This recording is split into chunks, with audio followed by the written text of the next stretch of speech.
Good morning 10th class. आज का हमारा टॉपिक है डिस्प्लेसमेंट रिएक्शन। डिस्प्लेसमेंट रिएक्शन क्या होता है? जैसे दो रिएक्टेंट्स है, A plus B C gives A B plus C. ये फर्स्ट रिएक्टेंट है, ये सेकंड रिएक्टेंट। इनको आपस में मिक्स करेंगे तो प्रोडक्ट क्या बनेगा? ए बी प्लस सी। तो यहाँ पे क्या हो रहा है, जो ए है वो बी को डिस्प्लेस करेगा। ए ज़्यादा रिएक्टिव है, A is more reactive than B. तो ए के पास पावर ज़्यादा है तो ये बी को डिस्प्लेस करेगा, बी को हटा के ए यहाँ पर आ जाएगा। तो क्या बनेगा यहाँ पे? ए सी। ठीक है, ए सी बनेगा और बी अलग हो जाएगा। तो यहाँ पे क्या हो रहा है, ए बी को डिस्प्लेस करता है। तो इस टाइप के रिएक्शंस को हम क्या कहते हैं? Displacement reaction. इसका एग्जाम्पल क्या है? जैसे हमने आयरन नेल लिया, आयरन नेल का कलर क्या होता है? वाइट। आयरन का सिंबल होता है Fe। ठीक है, आयरन नेल को किस में डाला गया? कॉपर सल्फेट सॉल्यूशन में। ये ब्लू कलर का जो सॉल्यूशन है ये कॉपर सल्फेट है। तो आयरन को मिक्स किया गया कॉपर सल्फेट सॉल्यूशन में। थोड़े टाइम के बाद हमने देखा कि जो ये आयरन का कलर कैसा हो गया? ब्राउन हो गया। और कॉपर सल्फेट का कलर कैसा हो गया? फेड हो गया, हल्का हो गया। ऐसा क्यों हुआ है? क्योंकि जब आयरन को कॉपर सल्फेट में मिक्स किया जाएगा तो आयरन और कॉपर सल्फेट के बीच में रिएक्शन होगा। आयरन ज़्यादा रिएक्टिव है कॉपर के कंपेयर में, तो आयरन कॉपर को डिस्प्लेस कर देगा, हटा देगा। तो क्या बनेगा यहाँ पे? FeSO4। कॉपर अलग हो जाएगा प्लस Cu। तो फेरस सल्फेट बनने की वजह से जो ये आयरन है इसका कलर ब्राउन हो गया। ठीक है, तो इस रिएक्शन की वजह से ये कलर चेंज हो जाता है। तो ये कैसा रिएक्शन है? डिस्प्लेसमेंट, क्योंकि यहाँ पे आयरन ने कॉपर को डिस्प्लेस कर दिया, हटा दिया और एक नया कंपाउंड बनाया आयरन सल्फेट। ठीक है, तो ये रिएक्शन है iron plus copper sulphate gives iron sulphate plus copper. In this reaction iron has displaced और removed another element copper from copper sulphate solution. This reaction is known as displacement reaction. इसका definition क्या है? A more reactive metal displaces a less reactive metal from its salt solution is called displacement reaction. एक जो ज़्यादा reactive metal है वो कम reactive metal को डिस्प्लेस करता है। ठीक है, उसके सॉल्यूशन से उसको हटा देता है। तो इस टाइप के रिएक्शंस को डिस्प्लेसमेंट रिएक्शन कहा जाता है।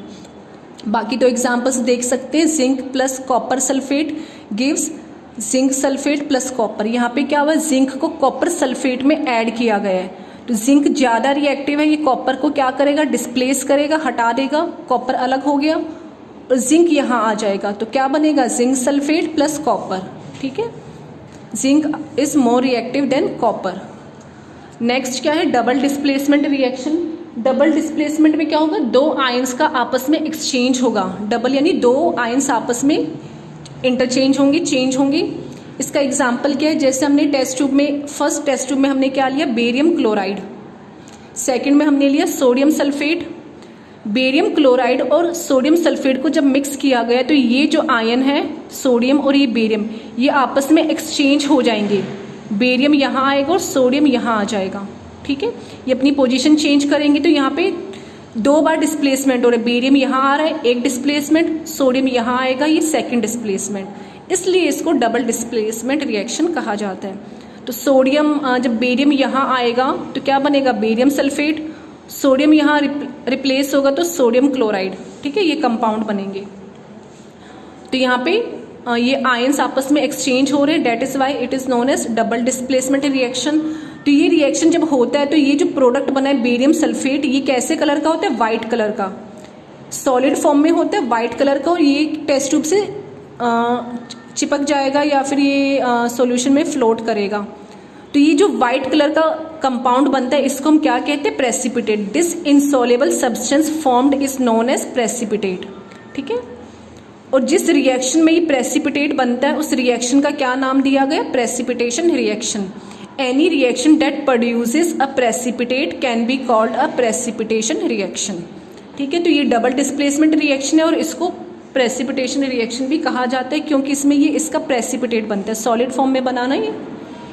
ठीक है, एक वाइट कलर का सब्सटेंस होता है जो पानी में या सॉल्यूशन में फ्लोट करता है, तैरता है, उसको प्रेसिपिटेट कहा जाता है।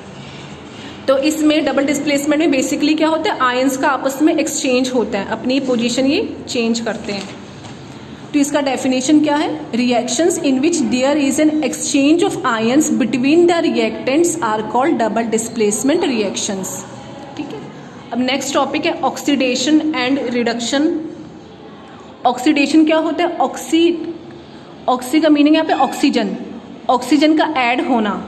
ठीक है, इसको मैं एग्जाम्पल से समझाती हूँ। जैसे हमने एक कॉपर लिया, कॉपर पाउडर है, उसको मैंने हीट किया। हीटिंग और बर्निंग प्रोसेस हमेशा ऑक्सीजन की प्रेजेंस में होगा, तो प्लस O2।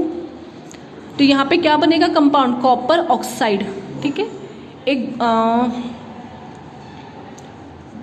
ब्लैक कलर का, ये ब्लैक कलर का, ये ब्राउन कलर का है। तो ये ब्लैक कलर का कंपाउंड बना, इसका नाम है कॉपर ऑक्साइड। तो यहाँ पे क्या हो रहा है? कॉपर पहले अकेला था, इसमें ऑक्सीजन ऐड हो गई, तो ये क्या बन गया? Copper oxide. तो कॉपर किस में चेंज हो गया? कॉपर ऑक्साइड में।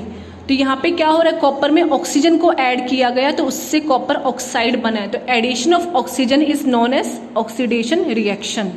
ठीक है, तो यहाँ पे कॉपर ऑक्साइड में चेंज हो रहा है, तो यहाँ पे एडिशन ऑफ क्या है? ऑक्सीजन। तो ये कैसा रिएक्शन होगा? ये ऑक्सीडेशन रिएक्शन है। नेक्स्ट हमारे पास क्या है? रिडक्शन। रिडक्शन का मीनिंग क्या होता है? Removal of oxygen. ठीक है, RE का मीन्स है रिमूवल ऑफ ऑक्सीजन। अब हमने क्या किया? ये तो ऑक्सीडेशन प्रोसेस है, कॉपर में ऑक्सीजन ऐड होके कॉपर ऑक्साइड बन गया। अब रिडक्शन में क्या होता है? अब ये जो कॉपर ऑक्साइड है, इसको हम हाइड्रोजन गैस पास करेंगे यहाँ पे। ठीक है, कॉपर ऑक्साइड से हाइड्रोजन गैस पास की, तो ये क्या बना? जो ये ऑक्सीजन है, ये कॉपर ऑक्साइड है, किस में चेंज हो गया? कॉपर में। ऑक्सीजन हट गया, ऑक्सीजन इस H2 से कंबाइन होकर वाटर बनाएगा, H2O बनाएगा। तो यहाँ पे क्या हो रहा है? रिएक्टेंट को आप चेक करेंगे, प्रोडक्ट में नहीं, रिएक्टेंट में आप चेक करेंगे। रिएक्टेंट में जो कॉपर ऑक्साइड है वो कॉपर में चेंज हो गया, यानी ऑक्सीजन हट गई यहाँ से। तो यहाँ पे क्या हो रहा है? Removal of oxygen. तो जिस रिएक्शन में ऑक्सीजन रिमूव होता है वो क्या होता है? रिडक्शन। ठीक है, अब नेक्स्ट ये पूछा जाता है कि इसमें जो भी रिएक्शंस हमें गिवन है, इसमें कौन सा सब्सटेंस ऑक्सीडाइज होता है, कौन सा रिड्यूस होगा, वो आप कैसे बताएंगे? जहाँ पे ऑक्सीडेशन हो रहा है। अब ये देखो, कॉपर में ऑक्सीजन ऐड होके कॉपर ऑक्साइड बन गया, तो कॉपर क्या है? ऑक्सीडाइज्ड होगा। यहाँ पे इससे ऑक्सीजन को रिमूव करके कॉपर बनाया गया है। ये जो रिएक्टेंट है, इससे ऑक्सीजन को हटा के कॉपर बन गया। तो ये जो कंपाउंड है CuO, यहाँ पे ये क्या होगा?